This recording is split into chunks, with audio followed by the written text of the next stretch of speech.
The following is a detailed account of the conversion of Thomas Halyburton, born December 25th, 1674. He died on 23rd of September, 1712. He was a professor at St. Mary's College, St. Andrews, and is buried next to Samuel Rutherford. Since today is Christmas Day, 2017, I am actually narrating this intro on his 343rd birthday. I came into the world not only under the guilt of that offense in which many, nay all, were made sinners, and on the account of which judgment passed upon all men to condemnation, Romans 5:19, but moreover I brought with me a nature wholly corrupted, a heart wholly set in me to do evil, Job 14 verse 4, Psalm 51:5, Ecclesiastes 9:3. Of this the testimony of God and the Word satisfies me, and herein I am strongly confirmed by undoubted experience, that fully convinces me that from the morning of my days, while under the advantage of gospel light, the inspection of godly parents, and not yet corrupted by custom, the imaginations of my heart and the tenders of my life were evil, only evil, and continually so, Genesis 6:5, Genesis 8:21. It cannot be expected that, at so great a distance, I should remember the particulars of that first 3 or 4 years of my life. Yet I may on the most just grounds presume that they were filled up with those sins that cleave to children in their infancy, many of which are not only evil as they flow from a poisoned root, for an evil tree will bring forth corrupt fruit, Matthew 7 verse 17, but to also bear the impress of and an evident congruity to their corrupted source, and taste strong of that root of bitterness whereon they grow. While we are yet on the breasts, inbred corruption breaks forth. And before we give any tolerable evidence that we are rational, we give full evidence that we are corrupted, Psalm 58 verse 3. We show that we are inclined to evil by pressing with impatience and eagerness for what is hurtful, and our aversion to good by refusing with the greatest obstinacy what is fit, proper, and useful to us. At first we are only employed about sensible things, and about them we give the first evidences that our natures are corrupt. And with the first appearances of reason, the corruption of our spirit discovers itself. How early do our actings discover passion, pride, revenge, dissimulation, and sensuality to be inlaid, as it were, in our very constitution. Any ordinary observer may discern instances innumerable of this sort very early in children. With these and the like evils, no doubt, were the first years of my life, whereof I remember little, filled up. Foolishness is bound in the heart of a child. They go astray as soon as they are born, speaking lies, Proverbs 22:5, Psalm 58 verse 3. In this first period of my life, I had advantages above most. My parents were eminently religious.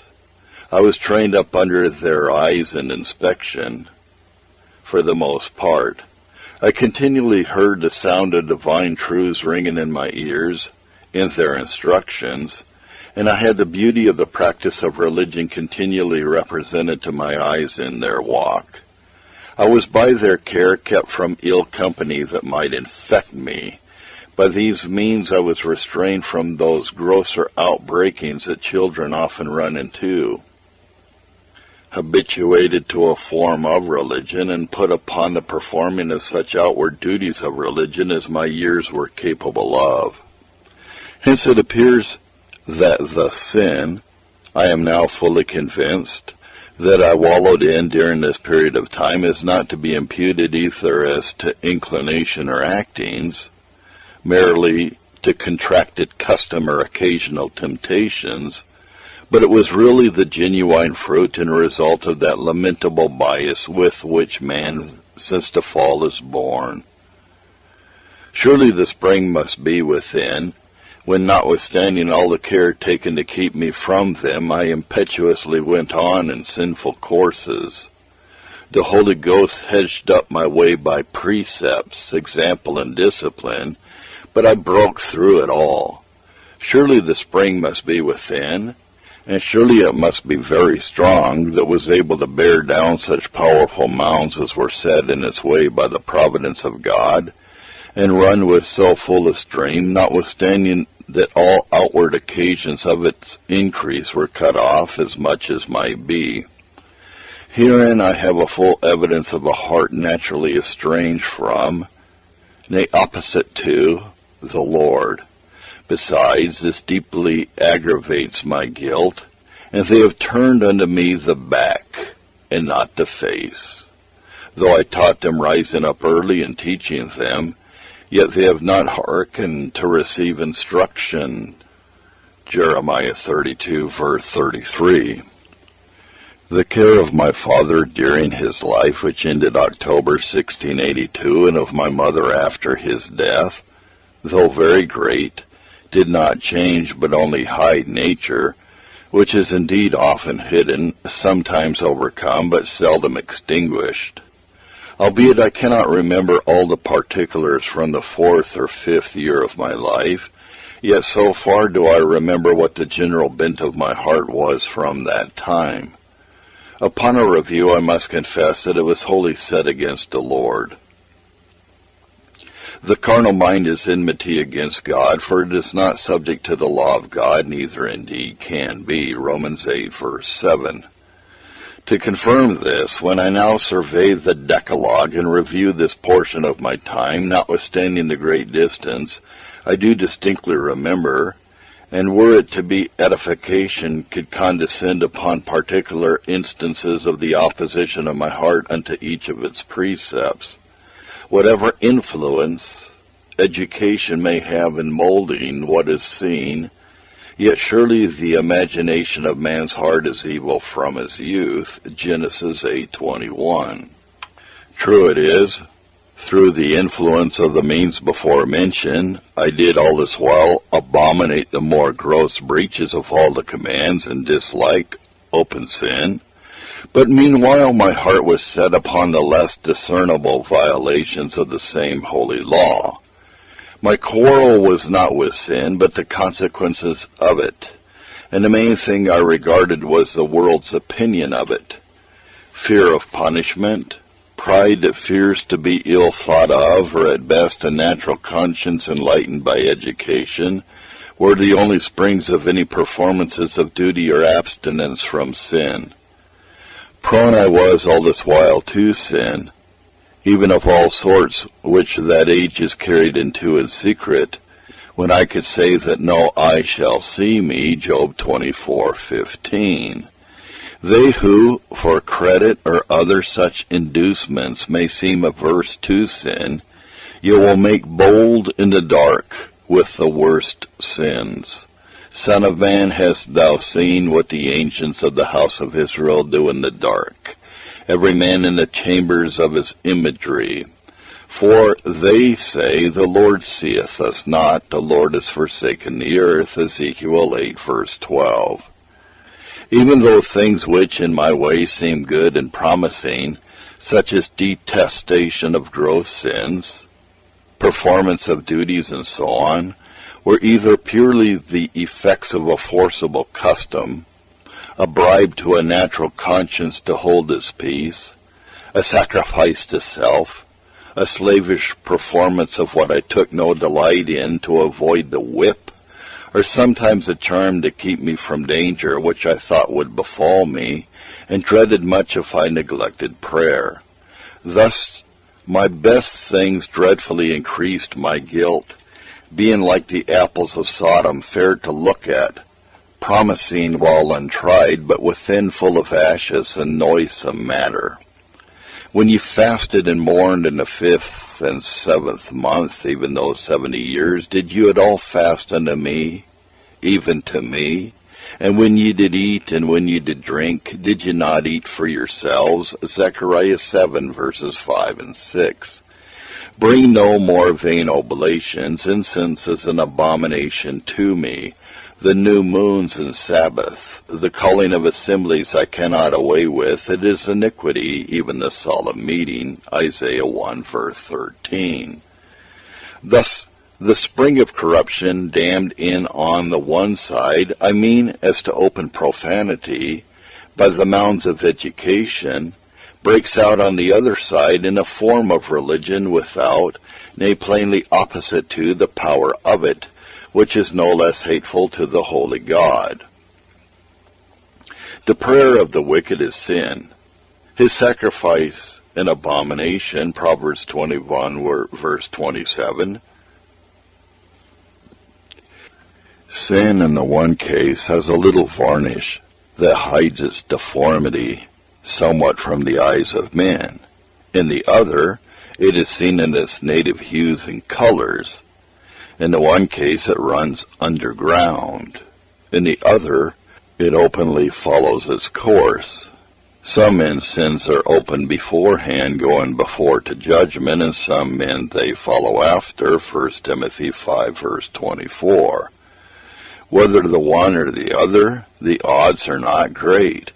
The tree is known by his fruit, Matthew 12:33. Neither can a corrupt tree bring forth good fruit, Matthew 7, verse 18. Sometimes it may bring forth good-like fruit, but yet after all I must confess that such was the strength of corruption, that it drove me to several of the more plain and gross sins incident to this age, which, though some account pardonable follies in children, yet the Lord makes another reckoning of them. Sundry of them have been made bitter to me, such as lying to avoid punishment, Sabbath, breaking, revenge, hatred of my reprovers, and others of a like nature. Some particular sins committed in childhood, which I had quite forgot, as being attended with no notable circumstances that could make them stick rather than in other things, and being of an older date than anything else I can remember, were brought fresh to my remembrance when the Lord began closely to convince of sin. Being presented in their native colors in the light of the Lord, and in all the circumstances of time, place, partners in sin, and so on, these sins were made the manner of my deep humiliation, loathing, and self-abhorrence, as not only full of wickedness in themselves, but pregnant evidences of the deepest natural depravity. This made me see to whom it was owing that I went not to all the heights in wickedness and the grossest abominations that ever any were carried to, and which a haughty heart, if not restrained seasonably, partly by secret power and partly by outward means, would inevitably have carried me to. Foolishness is bound in the heart of a child. Proverbs 22, verse 15, deeply rooted and fastened there, and no thanks to the best that are kept from the worst things. And David said to Abigail, Blessed be the Lord God of Israel, which sent thee this day to meet me, and blessed be thy advice, and blessed be thou which hast kept me this day from coming to shed blood, and from avenging myself with mine own hand. For in very deed, as the Lord God of Israel liveth, which has kept me back from hurting thee, except thou hadst come to meet me, surely there had not been left unto Nabal by the morning light any that pisseth against a wall. 1 Samuel 25, verses 32 to 34. What a monster had I been if left to myself, and not seasonably restrained by outward means and inward power. Blessed be the invisible hand and the outward instruments of this restraint that kept me back from sinning. These are but a very few of the innumerable evils that cleave to me in this sinful period of my life, for who can understand his errors? Psalm 19:12. This period was altogether sinful and vain. Nay, sin and vanity in the abstract. Childhood is vanity, Ecclesiastes 11:10. And all this is deeply aggravated by my ignorant unconcernedness about them all the while. Notwithstanding all these sins, I was pure in mine own eyes, and yet not washed from my filthiness in the puddle whereof I had long wallowed. Proverbs 30, verse 12. I was whole as to my own sense, though the plague sore ran upon me. While I thought I stood in need of nothing, I was wretched and miserable and poor and blind and naked. Revelation 3, verse 17. How canst thou say, I am not polluted? I have not gone after Baalim. See thy way in the valley. Know what thou hast done, and so on. I have not found it by secret search, but upon all these. Yet thou sayest, because I am innocent, surely his anger shall turn from me. Behold, I will plead with thee, because thou sayest, I have not sinned. Jeremiah 2, verse 23 and 34 to 35. Reflections on this first period. When I consider how many sins long since done and forgotten, many of them of an older date than anything else I remember, and in their commission attended with no such remarkable circumstances as can rationally be supposed to have been made any deep impression on the memory, and so of any influence in their recovery after so long oblivion, were now by the Lord brought to mind with unusual distinctness. I cannot but herein observe, first, what exact notice the Holy God takes, and how deeply he resents those things which men generally will scarcely allow to be faults, or at most but small ones, pardonable follies, rather than sins. God early observed that man's imaginations are evil from his youth, and will have us mind and be humbled for the sins that have cleaved to us from our youth. This has been thy manner from thy youth, that thou obeyest not my voice, Jeremiah 22, verse 21, is an aggravation of other sins he charges on his people, and in itself one heavy article. Number 2, how much reason is there for reckoning it up as one great part of the wicked's misery, that they lie down in their graves with bones full of the sins of youth, Job 20, verse 11. How much reason is there for David's prayer that God may not remember against him the sins of his youth, Psalm 25, verse 7. How just reason have we often with Job to say that in the strokes that fall on us in riper years, God is making us to possess the iniquities of our youth. Job 13, verse 26. How much reason have we with holy Augustine to confess and mourn over the sins of childhood, and trace original corruption in its first outbreakings, even to infancy, Augustine's Confessions. I have observed what an exact register conscience God's deputy keeps, how early it begins to mark, how accurate it is, even when it seems to take no notice, and to what length it will go in justifying God's severity against sinners at the last day, how distinctly and clearly conscience will read it out, and how far up it will fetch its accounts of those evils which we remember nothing of, when God shall open its eyes to read what is written, and discern those prints which, as Job says, God sets upon the heels of our feet, Job 13:27, and give a commission to tell us of them when the books shall be opened, and the dead, small and great, judged out of them, Revelations 20, verse 12. When I review this first period of my life, what reason do I see to be ashamed and even confounded to think that I have spent 10 years of a short life without almost a rational thought, and undoubtedly any that was not sinful? After that I was instructed, I smote upon my thigh. I was ashamed, yea, even confounded, because I did bear the reproach of my youth, Jeremiah 31, verse 19. The whole of what I have set down before being matter of undoubted experience, of which I can no more doubt than of what I now see and feel, I have herein a strong confirmation of my faith as to the guilt of Adam's sin, its imputation to his posterity, and of my involvement in it, in particular, for number one, the bent of my soul from a child was set against the Lord. Nor was this the effect of custom and education, for there was a sweet conspiracy of precept, discipline, and example of those with whom I conversed during this first part of my life to carry me another way. Nor can I charge the fault of this on my constitution of body, or any such thing as might be alleged to proceed from my parents in a natural way.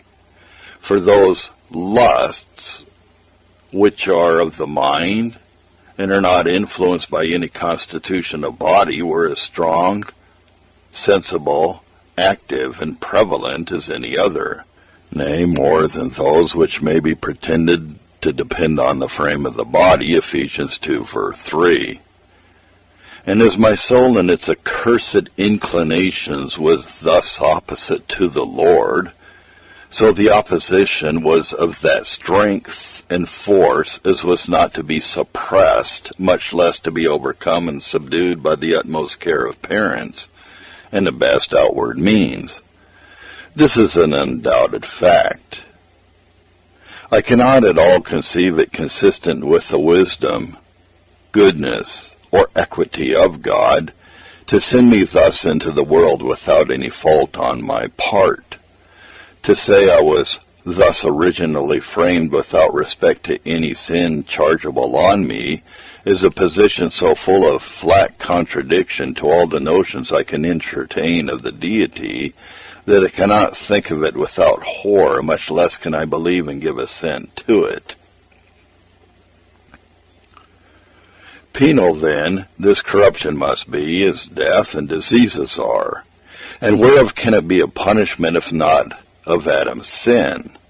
Well, though things are so plain in fact, and the deduction so easy from them, whatever subtle arguments any use to overthrow this truth, I have no reason to be much shaken or moved with them, or call the truth in question. If once I am sure that God has done a thing, there is no room left for disputing its equity. I am sure I was corrupt from my infancy. I am sure God could not have made me so without cause, or sent me into the world in such a case, if it had not been for some fault wherein I am concerned. If there is any attempt to charge God on the score, I look upon it as highly injurious. There is no more left for me in this case, but humbly to endeavor to clear God of any seeming hardship. If I cannot easily do this, then I will much rather own my ignorance and stoop under his incomprehensibility than lay any charge of injustice against him.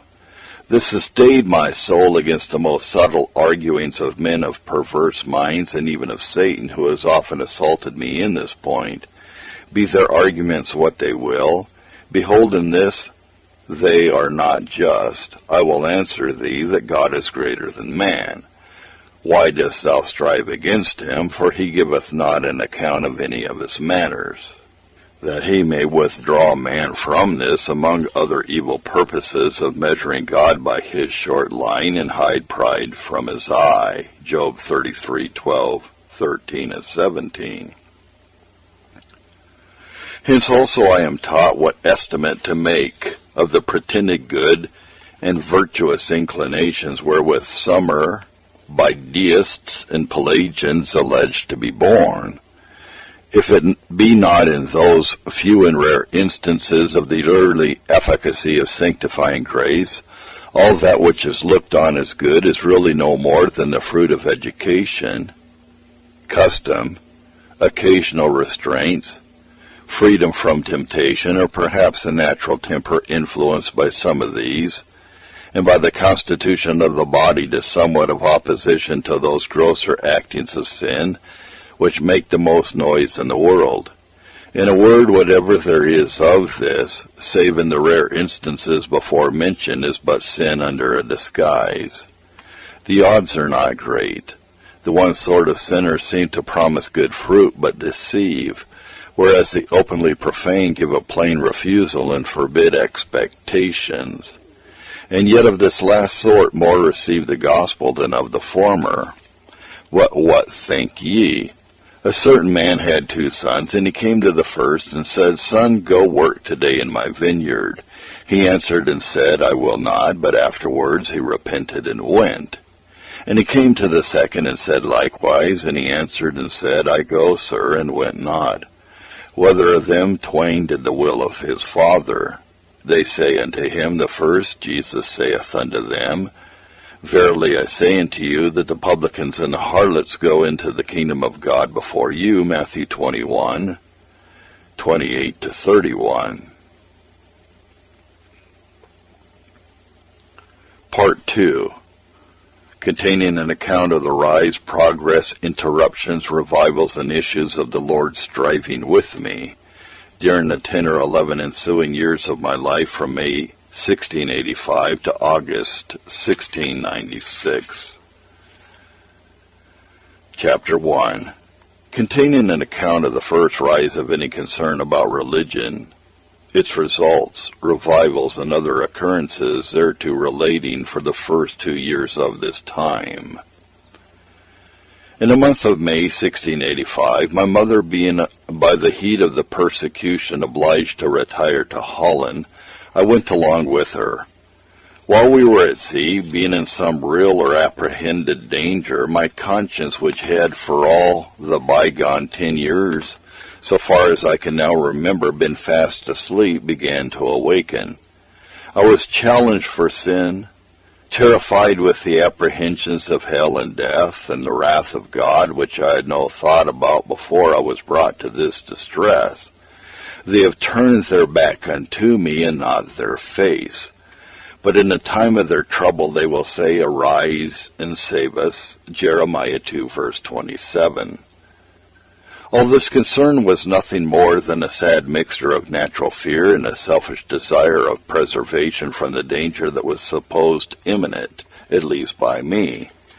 Peace, acceptance, communion with God came not much in my thoughts. I was afraid and unwilling to die. I would gladly have been out of danger of hell. This was all my exercise at this time. It was not sin, but death, its consequence, I was concerned to be rid of. Then Pharaoh called for Moses and Aaron in haste, and he said, I have sinned against the Lord your God and against you. Now therefore forgive, I pray thee, my sin only this once, and entreat the Lord your God that you may take away from me this death only.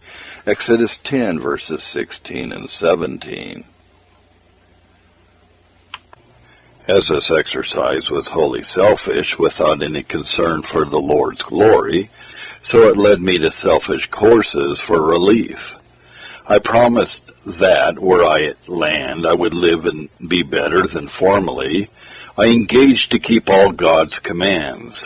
My mother told me I was mistaken and would not hold there, but there was no persuading one so ignorant of his own heart, as I at this time was of this. I multiplied engagements and doubted not myself as to the performance. And the people answered and said, God forbid that we should forsake the Lord to serve other gods. And Joshua said unto the people, Ye cannot serve the Lord, for he is an holy God. And the people said unto Joshua, Nay, but we will serve the Lord. Joshua 24, verse 16, 19, and 21. No sooner was I come to land and fixed at Rotterdam, but I verified what I had been foretold. I forgot all my promises and resolutions. The unrenewed and corrupt heart, being free from the force put upon it by the natural conscience, under appearance of hazard, took its old course. I returned to former evils and grew worse. Corruption that had been dammed up for a little, having easily forced down all these mounds raised to hold it in, ran with the greater violence. It is true, through the mercy of God, I was still restrained from open and scandalous sins, toward which the awe of my godly and prudent mother and principles of education did contribute not a little. But as to secret evils of all sorts, I had no aversion to them. Nay, to many of them I was strongly inclined, and in many instances followed my own inclinations. I was a ready and easy prey to every temptation, notwithstanding all my resolutions. And thou sayest, I will not transgress, when upon every high hill and under every green tree thou wanderest, playing the harlot. Jeremiah 2, verse 20. My sins in this place had this grievous aggravation that they were against greater light and more of the means of grace than I had formerly enjoyed. On the Lord's Day we had 3 sermons and 2 lectures in the Scots church. On Thursday a sermon there likewise. On Tuesday one of the suffering ministers by turns preached. There was a meeting for prayer on Wednesday. On Monday and Friday night Mr. James Kirkton commonly lectured in his family. On Saturday he catechized the children of the Scots sufferers who came to him. My mother took care to have me attend most of these occasions, was careful to keep me to duty, was not wanting in advice, correction, and prayer with and for me. She obliged me to read the Scriptures and other edifying books. But so far were all these from obtaining a due effect on me that I was weary of them and went on in sin. What could have been done more, namely in terms of outward means, to my vineyard, that I have not done in it. Therefore, when I looked at it, should have brought forth grapes, brought it forth wild grapes, Isaiah 5, verse 4. Ye said also, namely of the Lord's service, Behold, what a weariness is it, and ye have snuffed at it, saith the Lord of hosts. And ye brought that which was torn, and the lame, and the sick. Thus ye brought an offering. Should I accept this of your hand, saith the Lord? Malachi 1, verse 13. At this time I did not lack frequent convictions, occasioned sometimes by the preaching of the word, and at other seasons by the light of my education, which still hung about me, and was a check upon me. But all these were only like the starts of a sleeping man occasioned by some sudden noise. Up he gets, but presently he is down and faster asleep than before. I found means to get rid of these convictions. Number 1, I would, when they were uneasy, promise them a hearing afterwards. And as Paul reasoned of righteousness, temperance, and judgment to come, Felix trembled and answered, Go thy way for this time. When I have a convenient season, I will call for thee. Acts 24, verse 25. Number 2, at other seasons I looked to the tendency of them, that they aimed at engaging me to be holy, and then I poured upon the difficulties of that course, till I not only got the edge of my convictions blunted, but frightened myself from complying. The slothful man saith, There is a lion without, I shall be slain in the streets. Proverbs 22, verse 13. Number 3, when convictions were lighter, I got rid of them by withdrawing from the means. If any be a hearer of the word and not a doer, he is like unto a man beholding his natural face in a glass. For he beholdeth himself and goeth his way, and straightway forgetteth what manner of man he was. James 1, 23 and 24. Number 4, sometimes I promised him fair, and so put off at the time, but minded it not afterwards. And he came to the second and said, Likewise. And he answered and said, I go, sir, and went not. Matthew 21, verse 30. Number 5, sometimes they issued in fruitless, inactive, and slothful wishes. The soul of the sluggard desires and has nothing. The desire of the slothful kills him, for his hands refuse to labor. Proverbs 13:4. Proverbs 21, verse 25. Number 6. At other times when they were troublesome, I turned my eye to something which I thought good in my way, though the Lord knows little was there that I had so much as any tolerable appearance of good.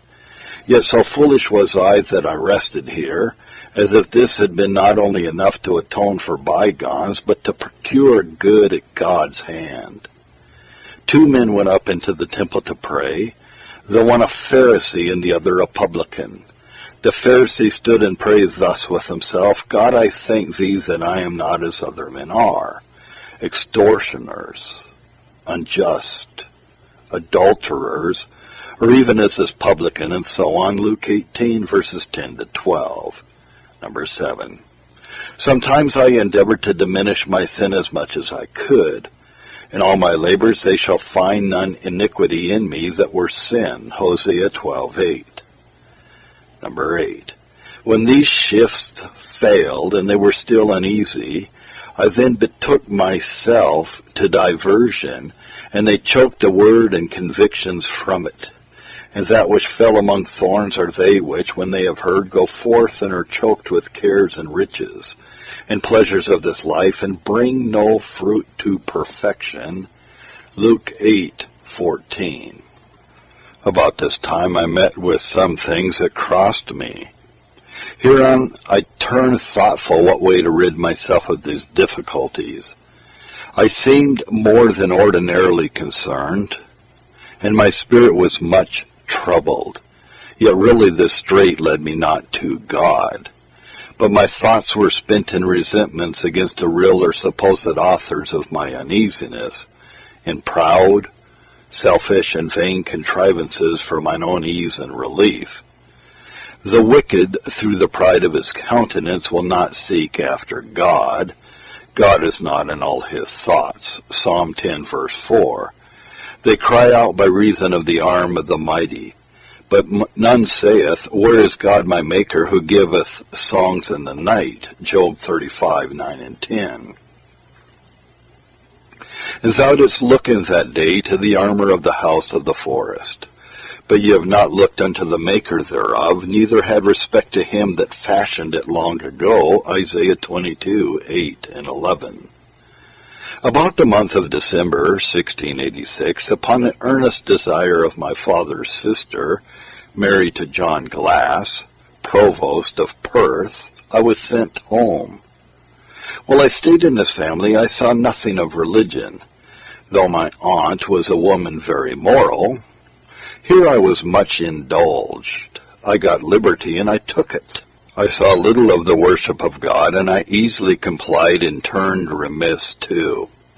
What further advances toward an open rejection of the very form of religion I made in this place, I do not now, at this distance, distinctly remember, but no doubt they were great. This I do remember, that I found my aversion sensibly weakened to those sins which, through the influence of education, I detested before. Yea, I found some secret hankering after some of them, a delight in those who were guilty of them, and a sort of approbation of them in my heart. Yet still I was in a great measure restrained from an avowed practical compliance by the awful impressions early instruction had left on my mind, which were not as yet wholly worn off, though they were far decayed, considering the shortness of my stay, whence I may easily discern what had become of them if I had stayed longer here. Further, I mind that at this time I had a great aversion to learning, which was the only thing that in this place was urged upon me.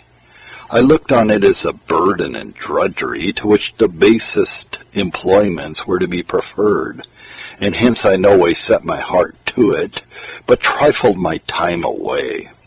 And many a sinful shift did I betake myself to, that I might get the time shuffled over, seeing thou hatest instruction, and casteth my words behind thee. When thou sawest a thief, then thou consentest with him, and hast been partaker with adulterers. These things hast thou done, and I kept silence. Thou thoughtest I was altogether such an one as thyself. Psalm 50, verse 17 to 18 and 21. Thus I spent the winter. In the spring of 1687, my mother, fearing that I might be ensnared with the company I was now amongst, came home for me as minding the wise man's observation. The rod and reproof give wisdom, but a child left to himself bringeth his mother to shame. Proverbs 29, verse 15. But so great was my wickedness that in spite of natural affection I was grieved at her return, and when first I heard her voice it depressed me. I did not care to see her. Nothing I disliked more than a godly and affectionate mother's conversation. I feared to be questioned as to the past. I feared she would carry me away back to Holland, whereby I should be put under uneasy restraints from my sinful liberty. But thou sayest, there is no hope, no, for I have loved strangers, and after them I will go. Jeremiah 2, verse 25. In the spring or toward summer, my mother carried me with her, much against my will, and put me to school there at Erasmus school. I stayed but a short while there. But the advantageous method of teaching stuck with me. I began to delight in learning and quickly turned proud of my success, but otherwise lived as I had done before, still worse and worse, under all the means God made use of to bring me near and to keep me close to him. As a girdle cleaveth to the loins of a man, so have I caused to cleave unto me the whole house of Israel and the whole house of Judah, that they might be unto me for a people, and for a name, and for a praise, and for a glory, but they would not hear. Jeremiah 13, verse 11. The end of chapter 1 of the life of Thomas Halyburton. We are continuing the reading of The Conversion of Thomas Halyburton. Chapter 2, containing an account of the revival of convictions, their effects, progress, issues, and interruptions, from the close of 1687 to 1690 or 91, when I went from Perth to stay at Edinburgh.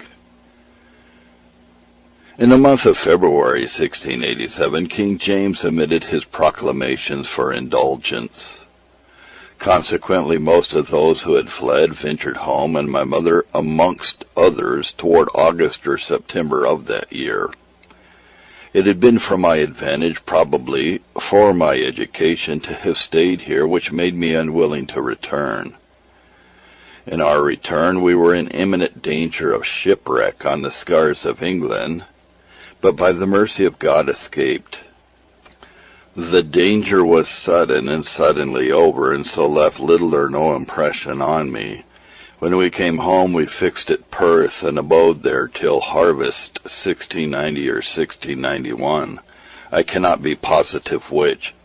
What was my case as to my sole concerns during this time, so far as I remember, I shall here narrate. Presently upon our settlement in this place, I entered into school and made some better proficiency than before.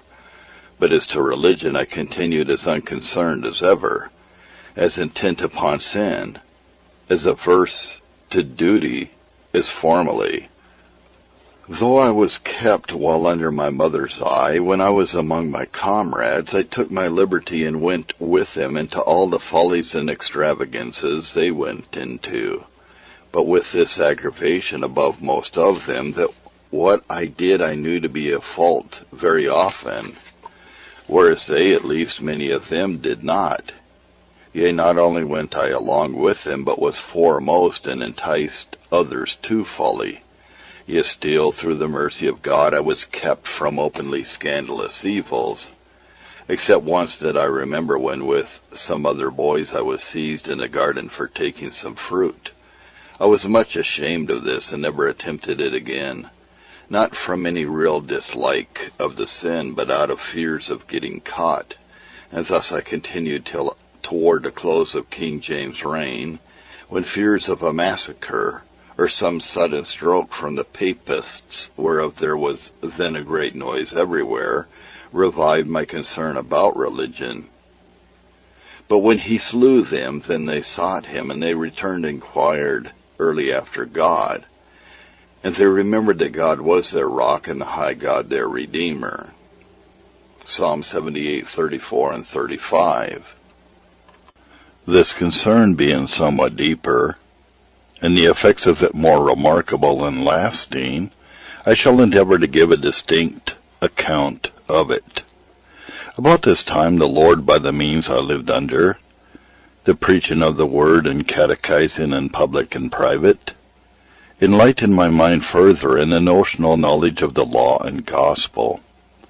My capacity growing with my years and knowledge of what was sin and what was duty, and what the fearful consequences of sin were, and the advantage of duty, increasing, sin was left open and naked without the excuse of ignorance, and conscience had a further advantage, being armed with more knowledge and better informed.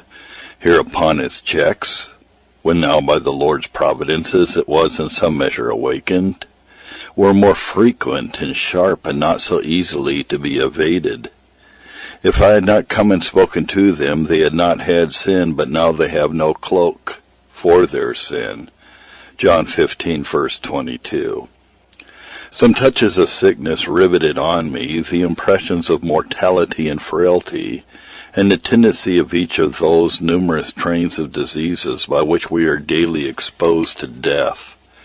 Hereon I was brought into and kept under continual bondage through fear of death. Hebrews 2:15.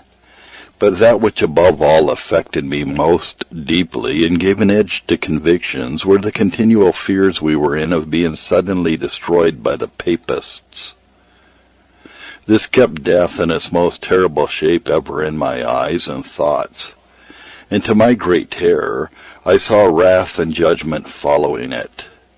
The sinners in Zion are afraid. Fearfulness has surprised the hypocrites. Who among us shall dwell with the devouring fire? Who among us shall dwell with everlasting burnings? Isaiah 33:14.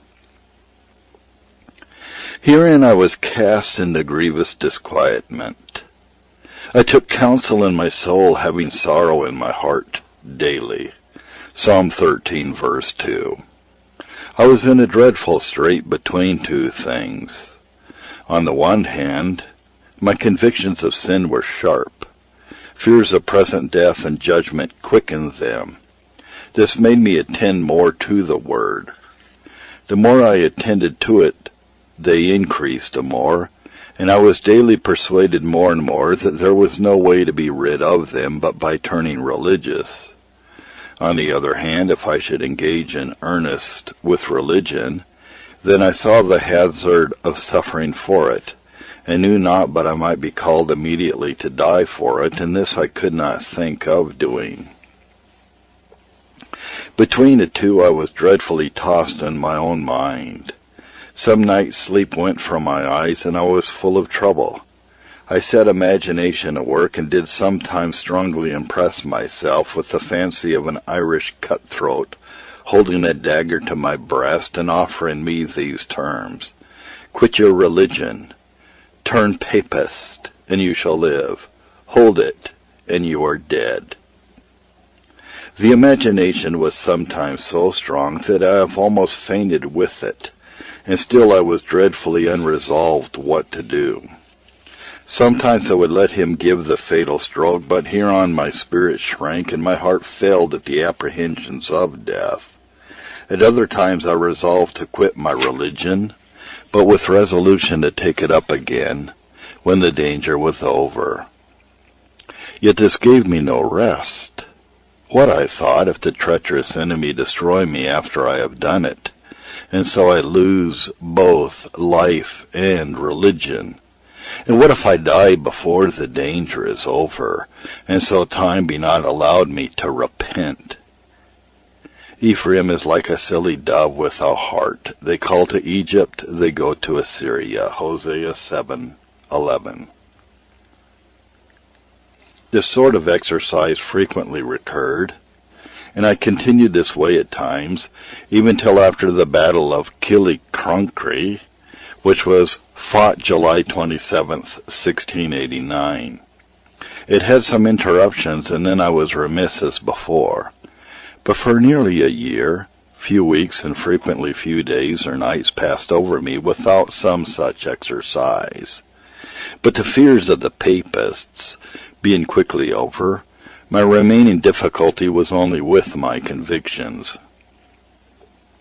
Now as to these, I endeavored to relieve myself, 1, by promises of abstaining from those sins which most directly cross my light, and for which I was most plainly challenged. And Pharaoh sent and called for Moses and Aaron, and said, Entreat the Lord for me, and I will let you go. Exodus 9:27 and 28. 2. I took sanctuary in resolutions of inquiring into the Lord's mind and complying. But when I consulted any practical book, or the ministry of the Word, and found them not to give such directions as agreed with my unrenewed heart, I was grieved and stuck there. And behold, one came and said unto him, Good Master, what good thing shall I do that I may have eternal life? Jesus said unto him, If thou wilt be perfect, go and sell that thou hast, and give to the poor, and thou shalt have treasure in heaven, and come and follow me. But when the young man heard that saying, he went away sorrowful, for he had great possessions. Matthew 19, verses 16, and verses 21 and 22. 3. I thought to find peace and a more careful attendance upon duties. Thus being ignorant of God's righteousness, and going about to establish mine own righteousness, I submitted not myself unto the righteousness of God, nor showed I any regard to Christ, who is the end of the law for righteousness, to every one that believeth. Romans 10, verses 3 and 4. Though my foolish heart ran to those courses, yet really they afforded me no solid repose. For 1, the first sin against light, and the first omission of duty, which very speedily ensued upon the intermission of the force that present convictions put on me, shook all, and I was confounded at the thought of appearing before God in a righteousness so plainly ragged, that where it had one piece it wanted two. Isaiah 64:6. 2. Though these ways gave some ease where trials were at a distance, yet when the thoughts of death came near, I found no peace here. This was not gold tried in the fire, nor would it abide so much as a near-hand view of a trial, but at the very appearance of a storm, the sandy foundation shook. Matthew 7:27. 3. Whenever convictions were awakened as to new sins, challenges for old ones recurred, which showed that the cure was not perfect. Behold, all ye that kindle a fire, that compass yourselves about with sparks, walk in the light of your fire, and in the sparks that ye have kindled. This shall ye have of mine hand, ye shall lie down in sorrow. Isaiah 50, verse 11. The effects of this exercise that abode and increased afterwards were principally these three. 1, hereby I was brought into a doubt about the truths of religion, the being of a God, and things eternal. This hesitation was not from any arguments that offered themselves against these truths, or from any suspicion of ministers, parents, or others, from whom I had received them, but merely from this, that whenever in danger or straits I would build on them, a suspicion secretly haunted me. What if these things are not? Whence I was brought to think that I had not certainty and evidences about them answerable to the weight that was to be laid on them. I thought death and the trouble attending it were certain and sensible things, but I could not get my mind so satisfied and fully assured about the truths of religion. Still, when under apprehensions of death I would have taken rest upon the truths of religion, the persuasion failed me, and my mind began to waver, though I could give no reason for this. The way of the wicked is as darkness. They know not at what they stumble. Proverbs 4, verse 19. 2. I was hereby persuaded, and this persuasion ever after increased in strength, that I can never have peace till I came to another sort of evidence and certainty about the truths of religion than I was acquainted with so far. Death I saw inevitable. It might be very sudden. I was capable of being impressed with the forethoughts of it, and could not banish them. Therefore I concluded, unless I obtain such a conviction of religion, and such an interest in it, as will make me not only look at death without fear, but go through it with comfort, it would be better for me had I never been. But how or where this was to be obtained I was utterly uncertain. Here I lay in great perplexity, under the melancholy impression that I had hitherto spent my money for that which is not bread, and my labor for that which satisfieth not, Isaiah 55:2, number 3. This perplexity was somewhat eased, while one day reading near the end of the fulfilling of the Scriptures, how Mr. Robert Bruce was shaken about the being of a God, and how at length he came to the fullest satisfaction. Hereby a hope secretly sprang up that one time or other, in one way or other, this might also befall me, and that the Lord might satisfy me in this. Here was the dawning of a light that, though it did not fully clear up for a long time, yet was never put wholly out again. Though it was far from satisfying, yet it kept from despair as to the issue. And he took the blind man by the hand, and led him out of the town. And when he had spit on his eyes, and put his hands on him, he asked him if he saw aught. And he looked up and said, I see men as trees walking. Mark 8. Verses 23 and 24. But all this notwithstanding, the veil still remained untaken away. 2 Corinthians 3, verses 14 and 15. About this time, one Mr. Donaldson, a reverend old minister, preached at Perth, and came to visit my mother, called for me, and among other questions he asked me if I sought a blessing on my learning. I ingeniously answered no. He replied with an austere look, Sir, unsanctified learning has done much mischief to the kirk of God. This saying stuck with me ever after, and left a deep impression on me, so that whenever I was any way straitened, I applied to God by prayer for help in my learning, and pardon for not seeking his blessing. But this is only when more than ordinarily in difficulty.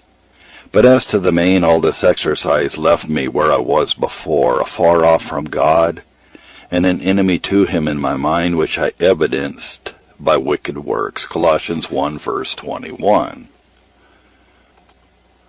The Life of Thomas Halyburton, especially his conversion, chapter 3, given an account of the increase of my convictions during my stay at Edinburgh, from harvest 1690 or 1691 till May 1693, in the vain refuges I betook myself to for relief. My mother designing to have me well educated for the advantage of better schools, in harvest 1690 or 91 moved to Edinburgh and fixed me at Mr. Gavin Ware's school, where I stayed, save only for the space of some months, that I abode in Carlop's family, and learned with his children and some others, under one who had been a teacher under Mr. Weir, and after his removal taught a few privately till November 1692, when I entered the college under Mr. Alexander Cunningham. Here it was my mercy that I fell in with sober comrades who were bookishly inclined. But this is not my design to narrate, and therefore I proceed to observe the steps of the Lord's work with me as to my soul. While I abode here, the Lord gave not over his dealings with me. About the time of 40 years suffered he their manners in the wilderness, Acts 13, verse 18. Long also did he bear with my manners. In this place a work went on, for, number 1, as knowledge increased, so convictions, if not in force, yet in number increased. Still as knowledge of the law grew, which it daily did, under the means of grace, the knowledge of sin also grew, for by the law is the knowledge of sin, Romans 7, verse 7. The Lord daily let me see that he was wroth on account of sins that I had not noticed formerly. These things thou hast done, and I kept silence. Thou thoughtest I was altogether such an one as thyself, but I will reprove thee, and set them in order before thine eyes. Psalm 50, verse 21. Number 2. By new afflictions, the impressions of my mortality were riveted, and I was still the further in bondage through the growing fears of death. Hebrews 2 verse 15. Number 3, the word being daily preached and daily meeting with me forced me, though unwilling, to make some inquiry into my sincerity in religion, of which I now made some profession. A close word will at length even bring a Judas to say, Master, is it I? Matthew 26, verse 25. Number 4. By the means of grace, Herod-like, to save some bosom idols, they engaged me to do many things, and hear the word gladly. Mark 6, verse 20. The means whereby these effects were wrought were, first, the preaching of the word. By the two-edged sword that goes out of his mouth, the Lord did often wound me, and the secrets of my heart were made manifest. Revelation 1 verse 16. I found the word a discerner of the thoughts of the heart and its intents. 1 Corinthians 14 verse 25. Hebrews 4 verse 12. Number 2. The Lord made use of the rod. He laid his hand on me. When I was well and in health, the word did not affect me so much, nor did I attend it so carefully. I spake unto thee in thy prosperity, but thou sayest, I will not hear. This has been thy manner from thy youth, that thou obeyest not my voice. Jeremiah 22, verse 21. In their affliction they will seek me early. Hosea 5, verse 15. If they be bound in fetters, and beholden in cords of affliction, then he showeth them their work and their transgressions, that they have exceeded. Job 36, 8 and 9. Number 3. I read Thomas Shepard's treatise called The Sincere Convert, which galled me and cut me to the quick. It came home very close to me and affected me very much, and put me to question deeply my sincerity. By these means I was driven sometimes to great extremity, and carried the length of a form of religion. I prayed not only evening and morning, but at some other times I retired and would weep plentifully in secret, and read and pray, and resolved to live otherwise than I had done. But this goodness was as a morning cloud and early dew. Hosea 6 verse 4. It kept pace with my convictions. It was force, not nature. The strictness lasted no longer than the force that occasioned it did. And Joash did that which was right in the sight of the Lord all the days of Jehoiada the priest. But Jehoiada waxed old and died. Now after the death of Jehoiada came the princes of Judah, and made obeisance to the king. Then the king hearkened unto them. And they left the house of the Lord God of their fathers, and served groves and idols. 2 Chronicles 24, verse 2, 15, 17, and 18. While I was under these distresses, many a wicked shift did I betake myself unto for relief, though without effect. When Ephraim saw his sickness, and Judah saw his wound, then went Ephraim to the Assyrian, and sent to King Jareb. Yet could he not heal you, nor cure you of your wound. Hosea 5, verse 13.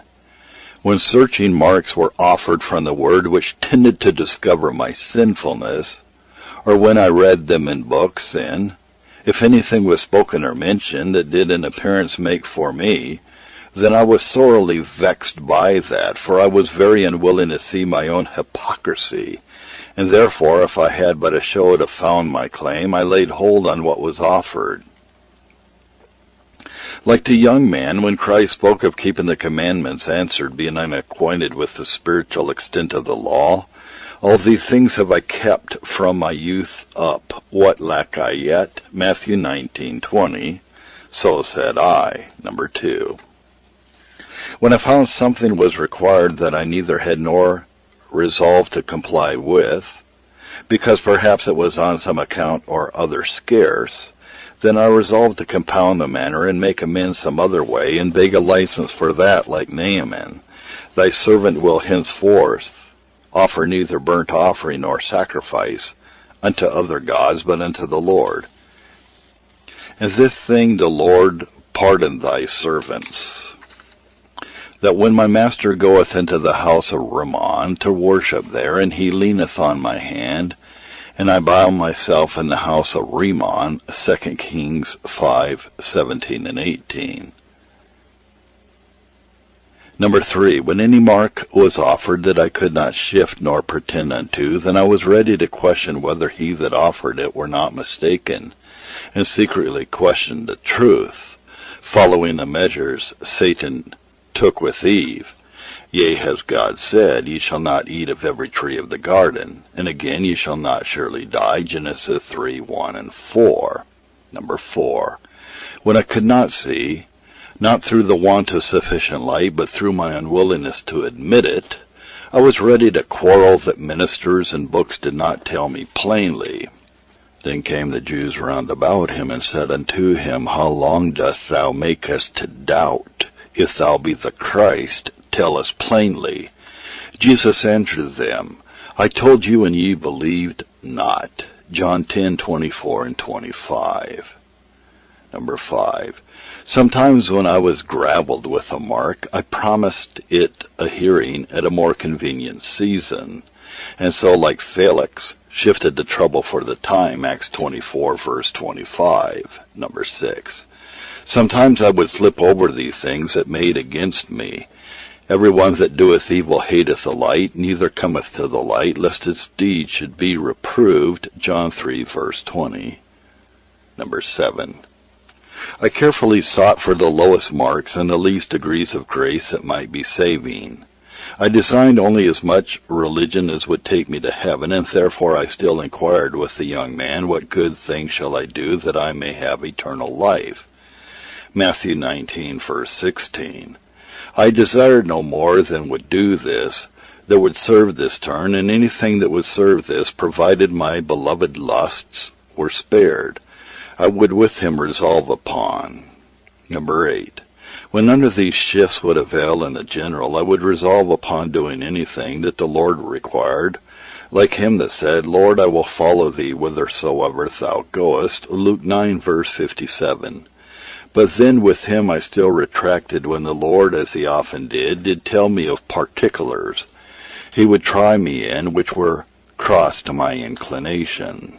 Number 9, when I saw I behoved to quit these, of which the Lord often convinced me, then I begged a little respite or delay, and I would comply, Augustine-like.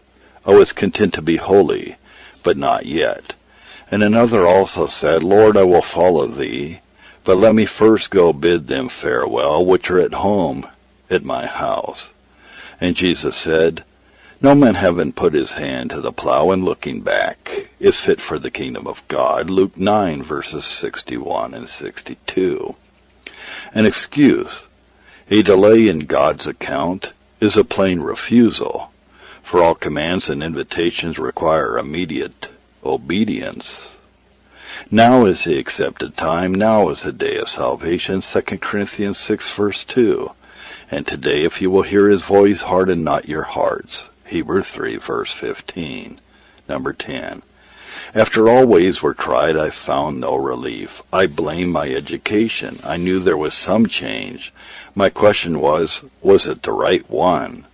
Now I thought if I had not been religiously educated, but had turned all at once, it would have been more easily discernible. Thus I was entangled in my own ways. We wait for light, but behold obscurity. For brightness, but we walk in darkness. We grope for the law like the blind, and we grope as if we had no eyes. We stumble at noonday as in the night. We are in desolate places as dead men. Isaiah 59, verses 9 and 10.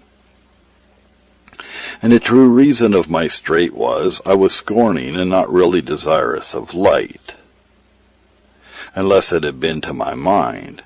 They know not, neither will they understand. They walk on in darkness. Psalm 82, verse 5. A scorner seeketh wisdom, and findeth it not. Proverbs 14, verse 6. Many other deceits and shifts my heart used, which now at so great a distance I cannot remember.